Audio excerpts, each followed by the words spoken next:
इस कहानी की शुरुआत में हम एक घर को देखते हैं जहां ढेर सारे लोग ड्रग्स बेचने का धंधा कर रहे थे। तभी एक नकाबपोश आदमी बंदूक लेकर अंदर आया और अंदर मौजूद सारे पैसों को लूटकर यहां से भागने लगा। लेकिन घर से निकलते ही पुलिस ने उसे चारों तरफ से घेर लिया और उसे गिरफ्तार करके जेल में डाल दिया। अब जांच के दौरान ये पता चला कि इस आदमी का नाम सैवेज है, जो कभी स्पेशल फोर्सेस का एक फौजी हुआ करता था। उसने अपने देश के खातिर इराक और अफगानिस्तान में कई लड़ाइयाँ लड़ी और इसके लिए सरकार ने उसे ढेर सारे मेडल्स भी दिए। अब जब पुलिस कमिश्नर को इन बातों का पता चला तो उसने सैवेज को अपने ऑफिस बुलाया और उससे ऐसा करने की वजह पूछी। इस पर सैवेज ने जवाब दिया कि जब तक देश को हमारी जरूरत होती है तब तक तो हमारा पूरा ख्याल रखा जाता है, पर जैसे ही हम रिटायर होते हैं सरकार हमें मरने के लिए छोड़ देती है। दरअसल सैवेज की एक बेटी भी है जो कि लंग कैंसर से पीड़ित है और सैवेज के पास इतने पैसे भी नहीं है कि वो उसकी दवाइयाँ खरीद सके। अब ये सब सुनकर कमिश्नर के दिमाग में एक ख्याल आया और उसने सैवेज को एक मिशन पर भेजने का फैसला किया।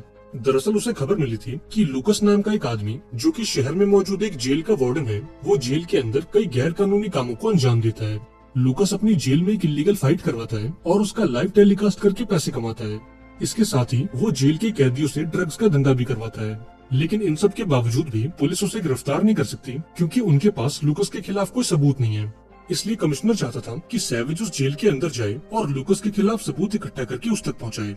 अब पहले तो सैवेज ने इस मिशन के लिए इनकार कर दिया, पर जब कमिश्नर ने उससे वादा किया कि सरकार उसकी बेटी के इलाज का खर्चा उठाएगी तो वो ये काम करने के लिए राजी हो गया। अब अगले दिन सैवेज को उस जेल में भेजा गया जहां किलियन नाम के एक गार्ड ने सभी कैदियों का वेलकम किया और उन्हें जेल के रूल्स बताए। इसके बाद जेल के डॉक्टर ने सैवेज की गर्दन में एक चिप डाल दी जो असल में एक जीपीएस ट्रैकर था। इसके बाद जब सैवेज अपने कमरे में पहुंचा तो उसे बिस्तर के नीचे कमिश्नर का भेजा हुआ फोन मिला जिससे वो सबूतों को इकट्ठा कर सके और लूकस का भांडा फोड़ सके। अब उस शाम जब सैवेज मेस में खाना खाने गया तो जेम्स नाम का एक दूसरा कैदी उससे बेवजह पंगे लेने लगा, लेकिन सैवेज ने इस पर कोई रिएक्शन नहीं दिया और जेम्स को इग्नोर करके वहां से चला गया। इसके बाद वो जेल के बैकयार्ड में पहुंचा जहां उसकी मुलाकात टोनी नाम के एक दूसरे कैदी से हुई। यहाँ टोनी ने सैवेज को अपनी गैंग में शामिल होने का ऑफर दिया, पर सैवेज ने इसके लिए साफ इनकार कर दिया और चुपचाप वहाँ से चला गया। अब उस रात जेम्स और उसके साथियों ने सैवेज पर हमला कर दिया और उसके पूरे सेल में खलबली मचा दी। तभी बोन्स नाम का एक दूसरा कैदी सैवेज की सेल में पहुंचा और इन दोनों से लड़ने में उसकी मदद की, पर तभी यहाँ पर गार्ड्स भी आ पहुंचे और इन सभी को पकड़कर एक अंधेरे कमरे में बंद कर दिया गया। इसके बाद वार्डन ने जेम्स को अपने ऑफिस बुलाया और इस मारपीट के बदले उसकी अच्छे से खातिरदारी करी। अब थोड़ी देर बाद सैवेज भी वार्डन के ऑफिस पहुंचा, लेकिन वार्डन ने उसे मारने पीटने के बजाय उसे जेल में होने वाले फाइटिंग कंपटीशन के बारे में बताया। दरअसल वार्डन ये जानता था कि सैवेज स्पेशल फोर्सेस का एक फौजी है और उसकी फाइटिंग स्किल काफी अच्छी है, इसलिए वो चाहता था कि सैवेज भी जेल के फाइटिंग कंपटीशन में पार्टिसिपेट करे। उसने सैवेज को ऑफर दिया कि अगर वो इन फाइट्स में पार्टिसिपेट करेगा और जेल के सबसे बेहतरीन फाइटर को हरा देगा तो बदले में उसे यहाँ से रिहा कर दिया जाएगा। अब सैवेज को भी ये ऑफर पसंद आया क्योंकि उसे वार्डन के खिलाफ सबूत इकट्ठा करने का इससे अच्छा मौका नहीं मिलेगा, इसलिए उसने इस ऑफर को एक्सेप्ट कर लिया। जिसके बाद वार्डन ने उसे एक फाइटिंग सूट दिया और एक लेडी ऑफिसर सैवेज को लेकर उसके नए कमरे तक आई। इस कमरे में बोन्स पहले से मौजूद था और बहुत जल्द इन दोनों में काफी अच्छी दोस्ती भी हो गई। अब थोड़ी देर बाद सैवेज जेल की टॉयलेट में गया और कमिश्नर को मैसेज करके इस इलीगल फाइट की जानकारी दी। वहीं दूसरी ओर बोन्स ने उसे बताया कि टोनी इस जेल का चैंपियन है और आज तक उसने एक भी फाइट नहीं हारी। अब उस शाम सैवेज ने अपना फाइटिंग सूट पहना और बोन्स के साथ फाइटिंग रिंग में पहुंचा। इस फाइटिंग रिंग को दी डंजन के नाम से जाना जाता और यहाँ होने वाली फाइट्स का सिर्फ एक ही रूल था कि इन फाइट्स में कोई रूल्स नहीं थे। साथ ही वार्डन इन फाइट्स का लाइव टेलीकास्ट करता जिसके जरिए जेल के बाहर बैठे लोग भी इस पर सट्टा खेल पाते। अब ये सब देखकर सैवेज ने वो फोन निकाला और सबूत के तौर पर एक वीडियो बनाने लगा।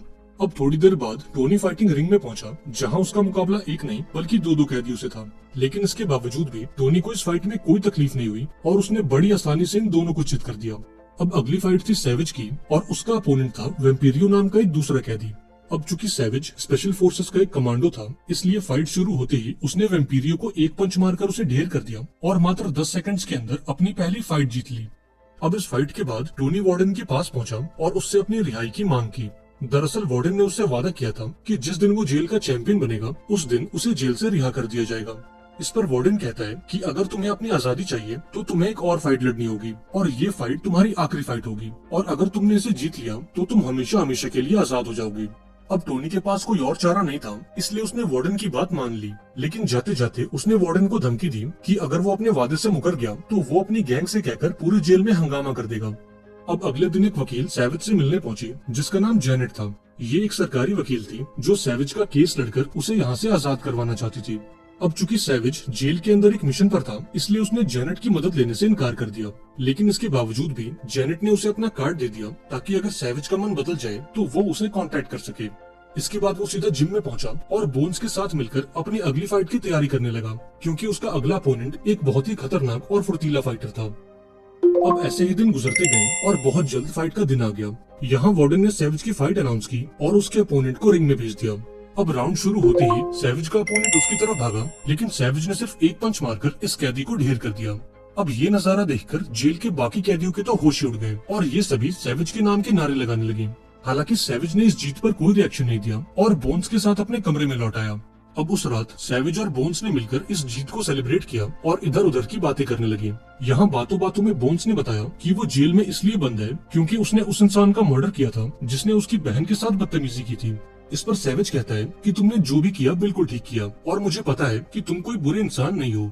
अब उस रात सैविज जेल के मेस में पहुंचा और उसके अंदर आते ही पूरे मेस में शांति छा गई। दरअसल ये सभी कैदी उसकी फाइट देखकर काफी डरे हुए थे और वो सैविज को एक खतरा मान रहे थे। अब अगले दिन जब सैविज अपने कपड़े धो रहा था तब टोनी के लोगों ने उस पर हमला कर दिया, पर ठीक उसी वक्त जेल की एक गार्ड वहां पहुंच गई और इन सभी को रोकने की कोशिश की। पर इसी बीच एक चाकू उस गार्ड के सीने में लग गया और वो सीधा जमीन पर जा गिरी। ये देखकर सैविज ने फौरन इस गार्ड को इमरजेंसी रूम में पहुंचाया और उसकी इस सूझबूझ के चलते इस गार्ड की जान बच गई। इसके बाद वार्डन ने सैविज को अपने ऑफिस में बुलाया और तहे दिल से उसका शुक्रिया अदा किया, क्योंकि अगर उस गार्ड की जान चली जाती तो वार्डन का भांडा फूटना तो तय था। यहाँ वार्डन ने सैविज से उन गुंडों के नाम पूछे और अपने गार्ड किलियन के साथ मिलकर उन दोनों को मौत के घाट उतार दिया। अब अपने साथियों की मौत के बाद टोनी गुस्से से लाल हो गया और सैविज के पास जाकर उसे फाइट के लिए चुनौती देने लगा। हालांकि सैविज ने इस पर कोई ध्यान नहीं दिया और चुपचाप अपनी ट्रेनिंग करता रहा। अब ट्रेनिंग के बाद वो वार्डन के ऑफिस में गया और उसके सामने टोनी से फाइट करने की इच्छा जताई। अब ये सुनकर वार्डन खुश हो गया, क्योंकि इन दोनों की फाइट से वो करोड़ों रुपए कमा सकता था। इसलिए उसने सैविज का ये ऑफर एक्सेप्ट कर लिया और इन दोनों की फाइट बुक कर दी। इसके बाद सैविज जेल की टॉयलेट में गया और कमिश्नर को मैसेज करके ये जानकारी दी कि बहुत जल्द उसका मुकाबला जेल के सबसे बेहतरीन फाइटर से होगा। अब ऐसे ही दिन गुजरते गए और एक हफ्ते बाद मुकाबले का दिन आ गया। यहाँ वार्डन ने चिल्ला चिल्लाकर इस फाइट को अनाउंस किया और उसकी लाइव स्ट्रीमिंग भी शुरू कर दी, ताकि जेल के बाहर बैठे लोग भी इस फाइट पर सट्टा खेल सकें।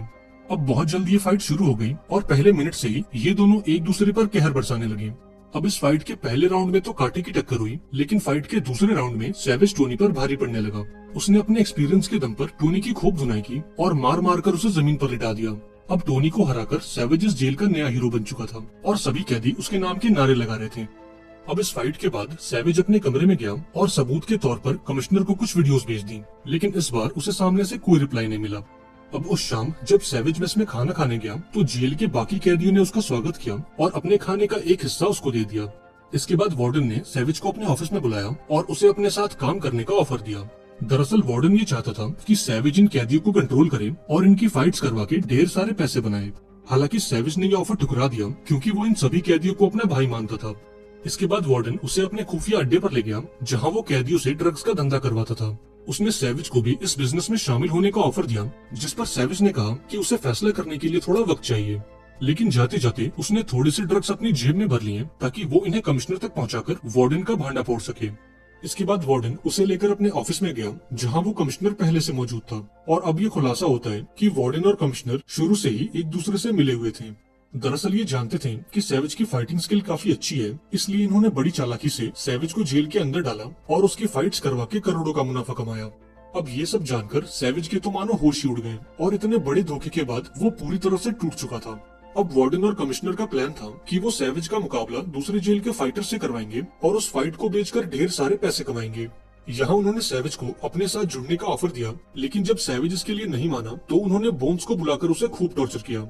अब सैविज के पास कोई और चारा नहीं था और अपने दोस्त की जान बचाने के लिए वो ये फाइट करने के लिए तैयार हो गया। इसके बाद वो बोन्स को लेकर कमरे में पहुंचा और यहाँ इन दोनों ने कसम खाई कि वो वार्डन और कमिश्नर का भांडा फोड़ कर रहेंगे। इसके बाद सैविज ने उस वकील जेनेट को फोन किया, जिससे वो कुछ दिनों पहले मिला था। यहाँ उसने जेनेट को पूरी बात बताई और वार्डन के खिलाफ इकट्ठा किए सारे सबूतों को एक मेमोरी कार्ड में डालकर उसे दे दिया। इसके साथ ही उसने जेल के सभी कैदियों को अपनी तरफ कर लिया और उनके दिल में वार्डन के लिए नफरत भर दी। अब ऐसे ही दिन गुजरते गए और देखते ही देखते फाइट का दिन आ गया। इधर दूसरी जेल का वार्डन अपने सबसे बेहतरीन फाइटर शाका को लेकर इस जेल में पहुंचा। यहाँ दोनों जेल के वार्डन्स ने अपने अपने फाइटर पर सट्टा लगाया और बहुत जल्द इन दोनों की फाइट शुरू हो गई। अब इस फाइट के दौरान शाका सैविज पर भारी पड़ने लगा और पहले राउंड में उसने सैविज की खूब धुनाई की।